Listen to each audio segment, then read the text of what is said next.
आदाब नाज़रीन, जहां भी प्रोग्राम के इस खुसूसी शुमारे में आपका खुशामदीद इस्तकबाल करते हैं। मैं हूं आपका मेज़बान ज़ुबैर कुरैशी। नाज़रीन, इलेक्शन कमीशन ऑफ इंडिया की जानिब से जम्मू कश्मीर की 2 खाली असम्बली नशस्तों के लिए हो रहे ज़िमनी इंतखाबात और राज्यसभा की 4 खाली नशस्तों के लिए होने वाले इंतखाबात को लेकर पूरे जम्मू कश्मीर में गहमा गहमी देखी जा रही है। बाई इलेक्शंस की अगर बात करें तो नगरोटा की सीट जो कि बीजेपी के सीनियर लीडर देवेंद्र राणा की बात के बाद खाली हो गई थी, और बडगाम की नशस्त जिस पर जम्मू कश्मीर के वज़ीर आला उमर अब्दुल्ला ने अपनी जीत दर्ज की थी और उन्होंने इसे छोड़ दिया था, उसकी बिना पर यह भी खाली हो गई थी। और अब इन दोनों नशस्तों पर ज़िमनी इंतखाबात हो रहे हैं। अगरचे बीजेपी की जानिब से बाज़ाबिता तौर पर इन दोनों नशस्तों पर इंतखाबात के लिए अपने उम्मीदवारों का ऐलान किया जा चुका है, ताहम नेशनल कॉन्फ्रेंस की जानिब से अभी तक उम्मीदवारों का नाम सामने नहीं आया है। इन्हीं चीज़ों को लेकर आज के इस खुसूसी प्रोग्राम में बात होगी, और ख़ास तौर पर 1 साल के तवील अरसे के बाद जो ये इंतखाबात हो रहे हैं, इनमें अब लोगों का रुझान किस जानिब है और क्या सियासी जमातें अब की बार अपना लोहा मनवाने में कामयाब होंगी या नहीं।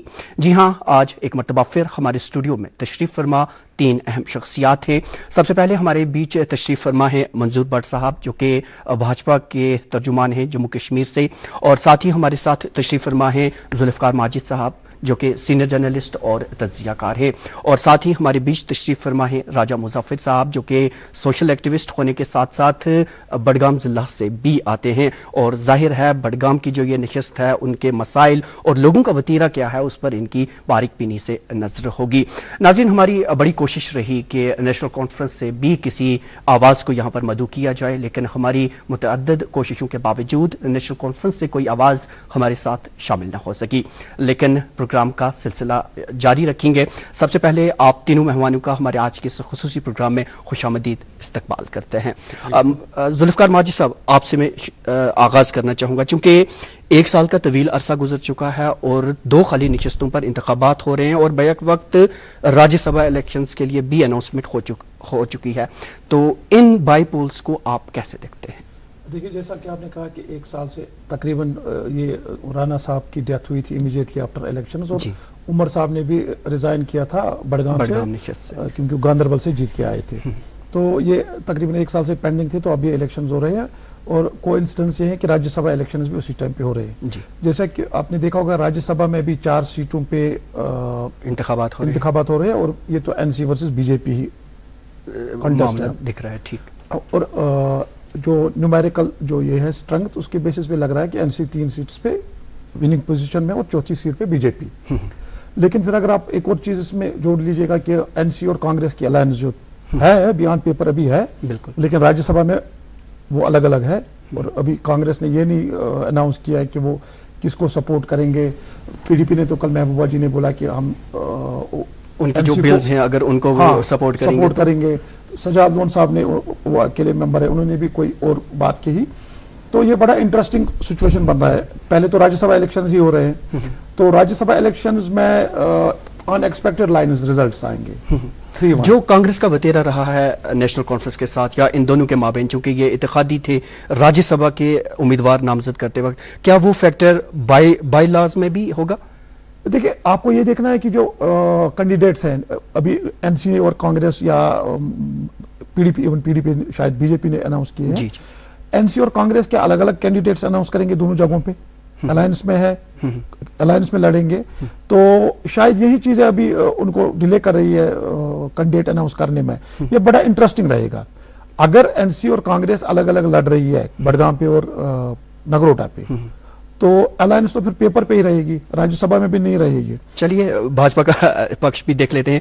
मंजूर साहब, कैसे देखते हैं आप इन इंतखाबात को? क्या अब की बार पढ़ता है, खेलता है, झूलता उछलता है, दौड़ता कभी कभी दौड़ कर आता है, आगे आगे बढ़ता है इंडिया, अमूल दूध पीता है इंडिया।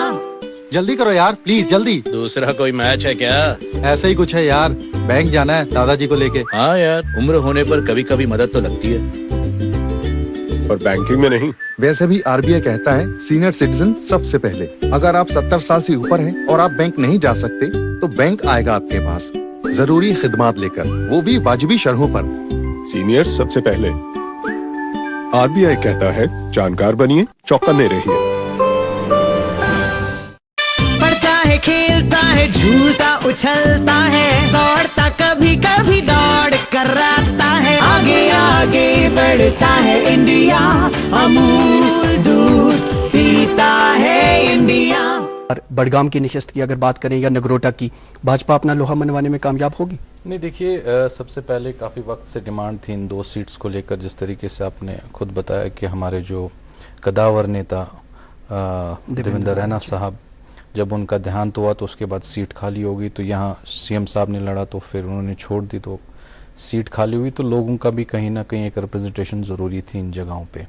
तो भारतीय जनता पार्टी हमेशा से पहले से ही इन सब चीज़ों के लिए रेडी रहती है, चाहे चुनावी सरगर्मियाँ हो, कोई भी हो, भारतीय जनता पार्टी का कार्यकर्ता हमेशा रेडी होता है और इसको एक चैलेंज के तौर पे लेता है। और क्योंकि आप सबको पता है कि इन्हीं 10 सालों में भारतीय जनता पार्टी ने काफ़ी ग्रो किया, खास करके कश्मीर की अगर हम बात करें तो कश्मीर में हमने इस असेंबली में 60,000 प्लस वोट लिए, तो जम्मू कश्मीर में हम लगभग सिंगल लार्जेस्ट, जिसने सबसे ज़्यादा वोट शेयर लिए। तो उस उम्मीद के साथ हमारे कार्यकर्ता काम कर रहे हैं कश्मीर में, और आपको पता है कि 35 के करीब कार्यकर्ताओं ने यहाँ शहादत दी और जिन्होंने काम किया, और आज जिस बुलंदी पे है ये उन्हीं की कुर्बानी है।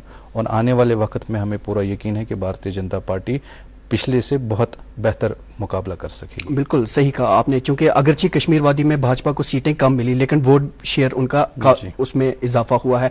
राजा साहब, बड़गाम ज़िले की क्या सूरत हाल है?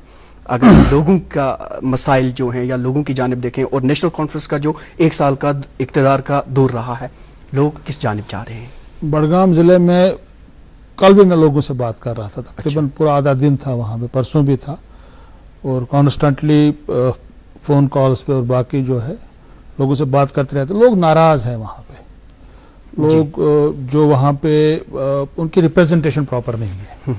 अगर हम अगरहुल्ला साहब की बात करें, पार्लियामेंट के मेंबर हैं, मगर जो बड़गाम का जो असेंबली जो हल्का है, असेंबली कॉन्स्टिट्यूंसी है, वो श्रीनगर के पार्लियामेंट्री कॉन्स्टिट्यूंसी में नहीं आता है।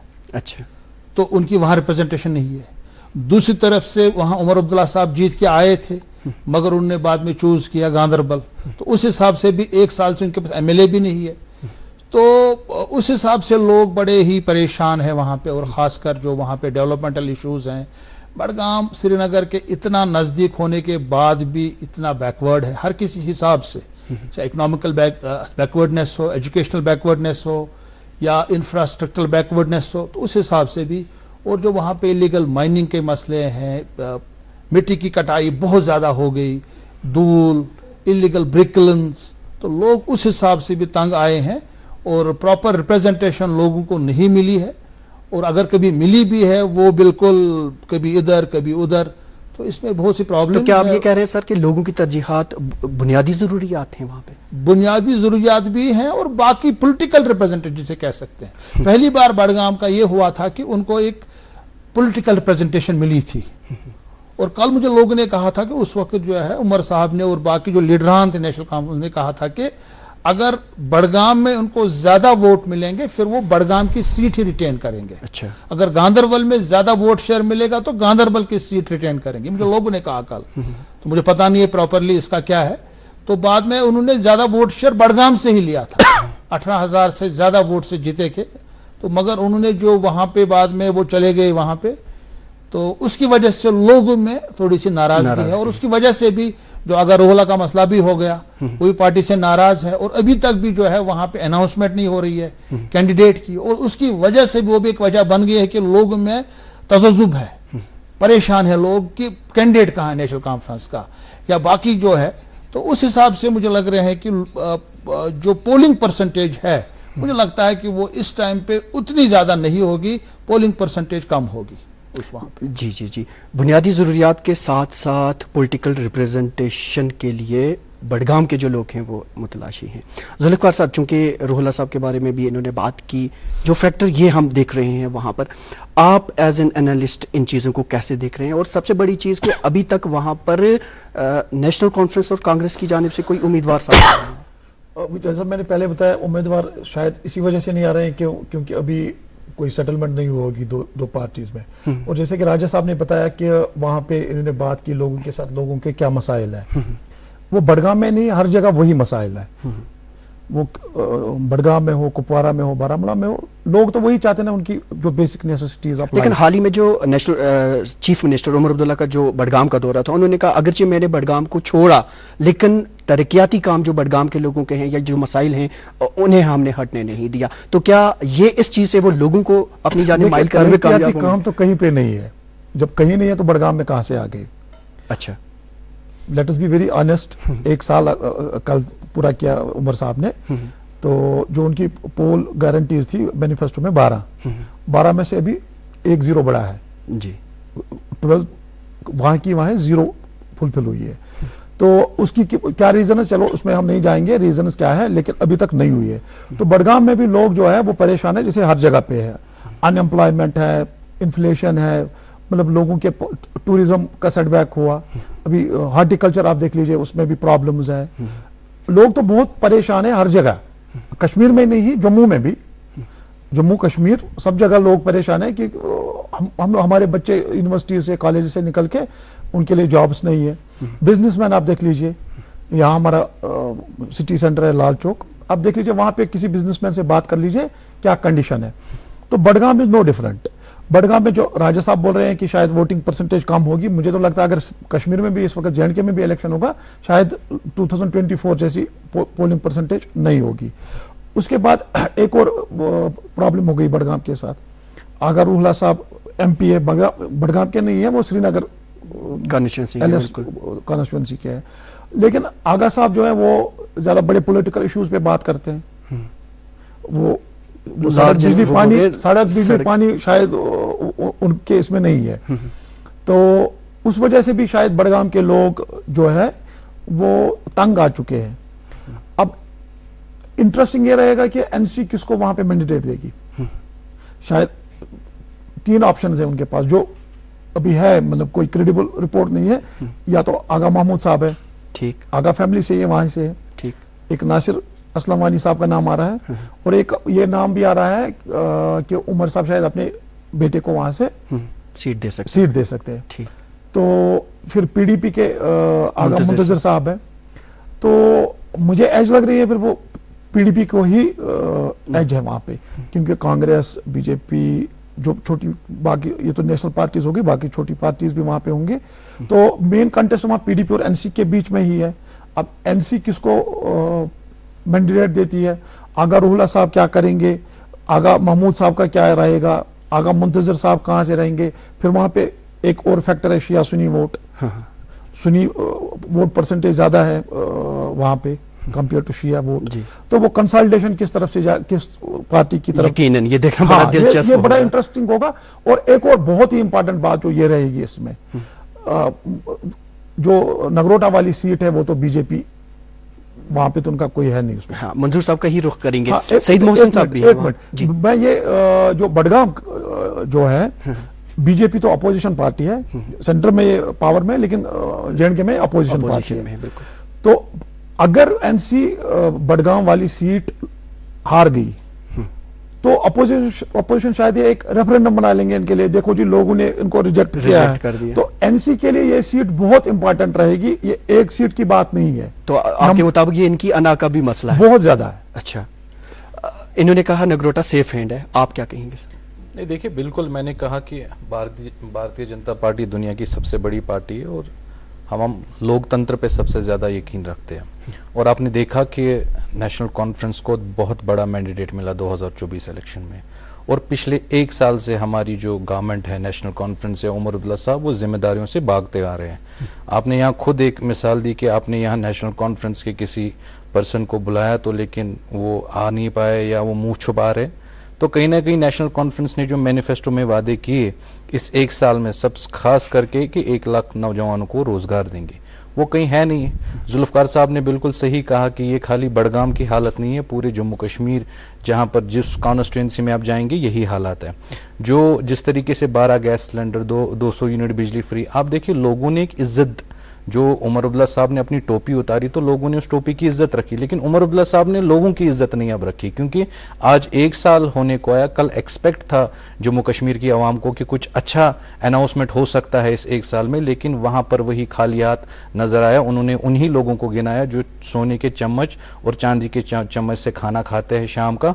वो कहते हैं शायद गरीब का दर्द वो कहां समझ सकेंगे। तो एक एक्सपेक्टेशन थी कल। मैं समझता हूं कि नेशनल कॉन्फ्रेंस नाकामयाब हो गई और सबसे बड़ी शिकस्त आज जम्मू कश्मीर की, खास करके कश्मीर की आवाम इनको बड़गाम से देगी। तो आपके कहने का सर ये मतलब कि जो 1 साल का नेशनल कॉन्फ्रेंस का दौरे इक्तिदार पढ़ता है, खेलता है, झूलता उछलता है, दौड़ता कभी कभी दौड़ कराता है, आगे आगे बढ़ता है इंडिया, अमूल दूध पीता है इंडिया। नए ट्रैक्टर की बधाई। नए ट्रैक्टर की बधाई तो मिल गई, लेकिन असली बधाई रवि की फसल के लिए होगी। बधाई पे बधाई। नए जीएसटी से ट्रैक्टर हुए 40,000 रुपए तक सस्ते। नए जीएसटी से गांव-गांव में फैल रही खुशियों की रोशनी, भारत मना रहा है बचत उत्सव। बधाई हो बधाई। हर घर खुशहाली, जीएसटी बचत उत्सव वाली।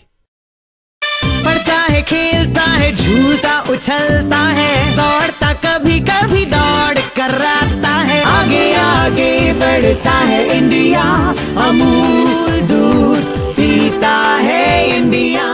यहाँ पे रहा है उसमें अगर वो कुछ कर नहीं पाई तो ये बेनिफिट बीजेपी को मिलेगा? नहीं, देखिए जरूरी है। इन 10 सालों में हमारे प्रधानमंत्री जी ने जो जम्मू कश्मीर के हालात हैं वो तो बदल के रख दिए।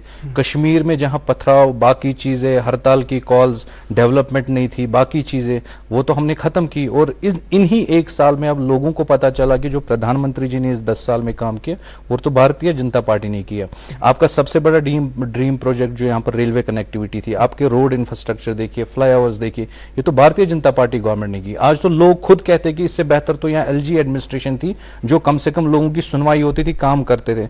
अब देखिए कल उन्होंने दरबार मुंह को वापस खोल दिया जम्मू में, लेकिन मुझे बताइए फिर हम वहीं पहुंच गए जहां पर एलजी साहब ने कोशिश की थी कि वो जो खर्चा है या जो वहां का जो टाइम है वो जाया ना हो, लोगों की सुनवाई हो। लेकिन फिर से इन्होंने वही अपना राजकुंवर वाला कल्चर, फिर से इन्होंने खानदानी जो सियासत इनकी वो कल्चर शुरू किया और उस कल्चर को चलाएंगे। लेकिन आज लोग इससे हिसाब मांग रहे हो और नेशनल कॉन्फ्रेंस अपना मुंह छुपा रही है। आज अगर नेशनल कॉन्फ्रेंस ने एक साल में कुछ किया होता, आज उनके प्रवक्ता, उनके कोई लीडर यहां बैठ के लोगों को आपके सवालों के जवाब दे देते।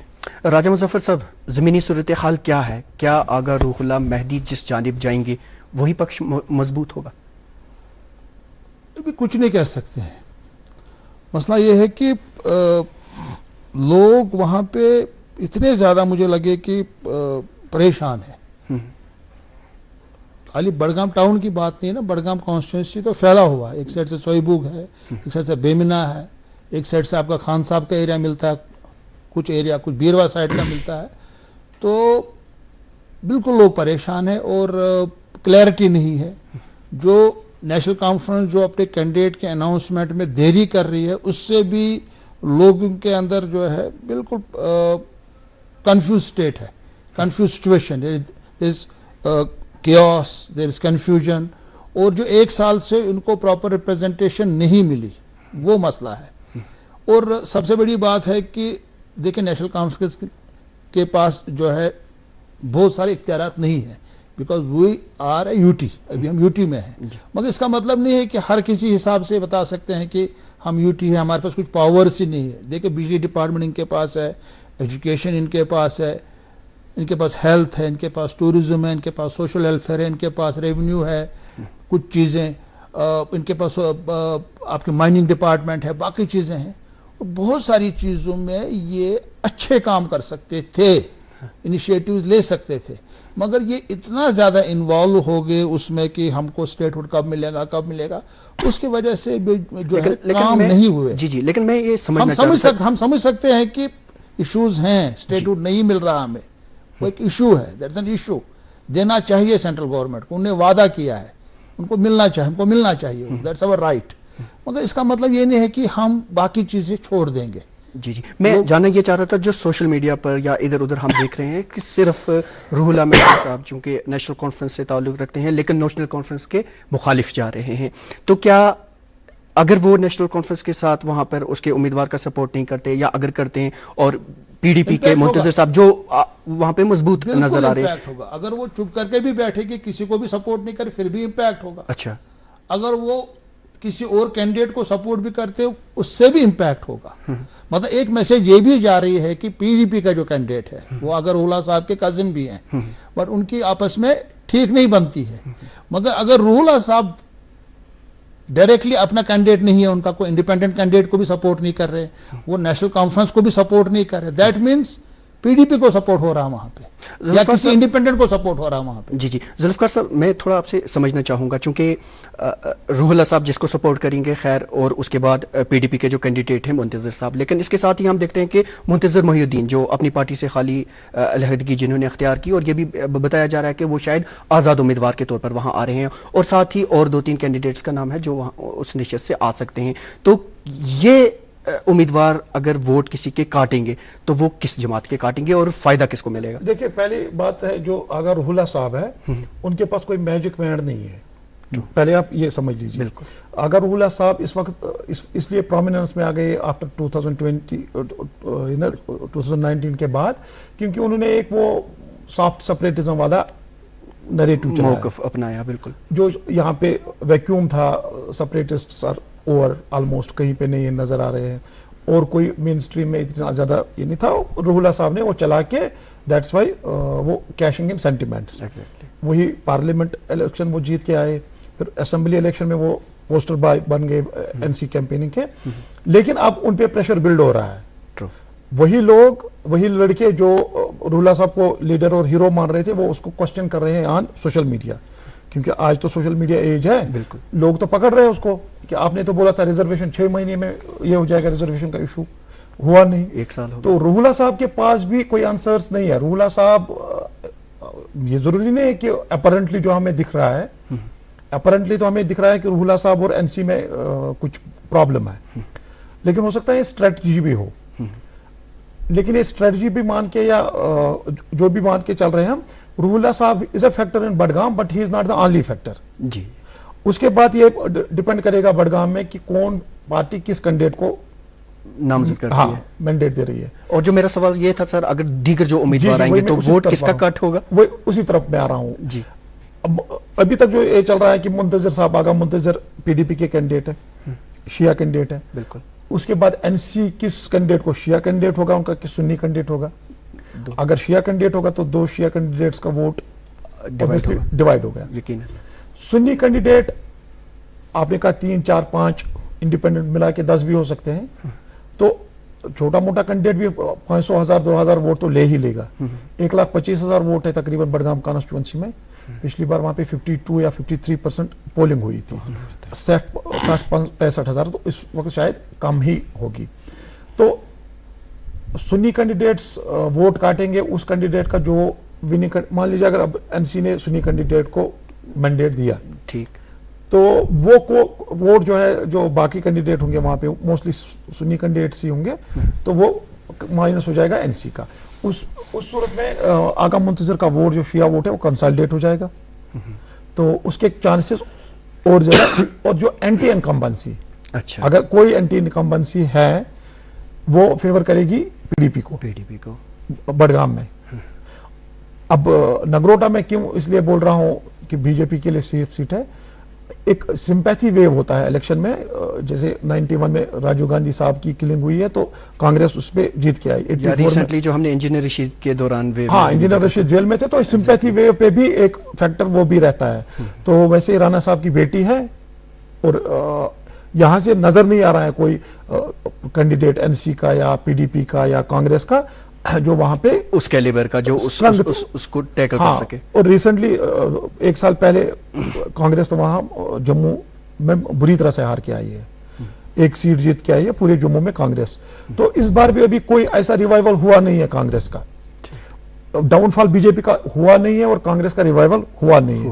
अगर मैं ये मान के भी चल रहा हूं कि कांग्रेस का ये बीजेपी का अप भी नहीं हुआ है, लेकिन डाउन भी नहीं हुई है, शायद वहीं पे जहां पे लास्ट ईयर थे, एक स्टेप नीचे एक स्टेप ऊपर, इतना ही डिफरेंस होगा। चलिए मंजूर साहब, इन्होंने कहा डाउनफॉल तो नहीं हुआ है लेकिन अब भी नहीं हुआ है, तो कौन से मंशूर लेकर आप अब की बार बडगाम में और नगरोटा में जाने वाले हैं ताकि वोटरान को आप अपनी जानिब माइल कर सकें? देखिए, हमने 10 साल में हमारे वजीर आजम साहब ने काफ़ी काम किए जम्मू कश्मीर में, जिसमें सबसे ज़्यादा जो गरीब तबका है, जिनको स्कीम्स तो हम काफ़ी इन 10 सालों पहले सुनते थे, नाम होते थे कांग्रेस के लीडरों के, लेकिन वो स्कीम्स ज़मीनी सतह पे नहीं दिखती थी।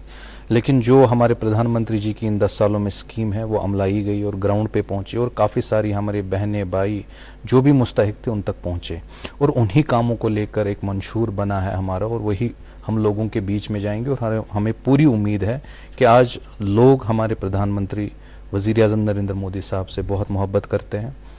हम हमेशा ग्रास रूट लेवल से शुरू करते हैं। हम ये नहीं कहेंगे हम उठ के पहले सरकार बने, नहीं, हम हमेशा ज़ीरो से शुरू करते हैं। और आज आपने देखा कि 2024 में हम सिंगल लार्जेस्ट वोट पार्टी यहाँ जम्मू कश्मीर में आई, और हमारे कैंडिडेट्स भी कहीं ना कहीं मेहनत ग्राउंड, और ये कैंडिडेट्स वो है जिन्होंने जो पिछले 30 साल 35 साल 15 साल से ज़मीनी सतह पे लोगों के काम करे, उन्हीं को आगे ला रहे हैं। आपने देखा कि हमारे जो राज्यसभा के लिए डॉक्टर अली मोहम्मद मीर साहब या आगा मोहसिन साहब बड़गाम के लिए, तो ये काफ़ी पुराने जो लोगों के बीच में जिन्होंने काम किया, और वो स्कीम्स लेकर अपना काम लेकर जो हमने 10 साल में किया, हमें पूरी उम्मीद है कि आज लोग भारतीय जनता पार्टी पे विश्वास करेंगे और हम कहीं ना कहीं इसमें नगरोटा में तो कामयाब है ही है, लेकिन हमारा जो मकसद है, जो कांग्रेस और नेशनल कॉन्फ्रेंस ने यहाँ के लोगों के मैंडेट के साथ इस्तेक्साल और धोखा किया, वही 35 साल वाली पॉलिटिक्स फिर जम्मू कश्मीर के लोगों को नजर आई। कश्मीरी लोगों के दुख जो दिल है वो भर के आए हैं आज। आप यकीन कीजिए, एक इलेक्शन से पहले उमर अब्दुल्ला साहब ने लोगों से बहुत वादे किए, खास करके एक गरीब जिसके घर में बिजली है, जो बेचारा रोजगार उतना नहीं कमाता है लेकिन बिजली का बिल भरना पड़ता है, कल बहुत उम्मीद लेके वो हमारे चीफ मिनिस्टर साहब के पद था कि कुछ ना कुछ हमें रियायत मिलेगी, लेकिन लोग कल मायूस हुए। और मुझे लगता है कि आप देखेंगे ये जो आने वाले कुछ वक्त में नेशनल कॉन्फ्रेंस, जिस तरीके से कांग्रेस का हाल हो चुका है, जम्मू कश्मीर की आवाम भी नेशनल कॉन्फ्रेंस के साथ यही हाल करेगी। चलिए, अब ये तो आने वाला वक्त बताएगा, क्योंकि काउंटिंग का जो प्रोसेस है वो नवंबर 14 को होने वाला है, और हम सब का उसी दिन का हम सबको भी इंतज़ार है ताकि हम देखें कि इन इंतखाबात में किसकी जीत होती है, किसकी खात होती है।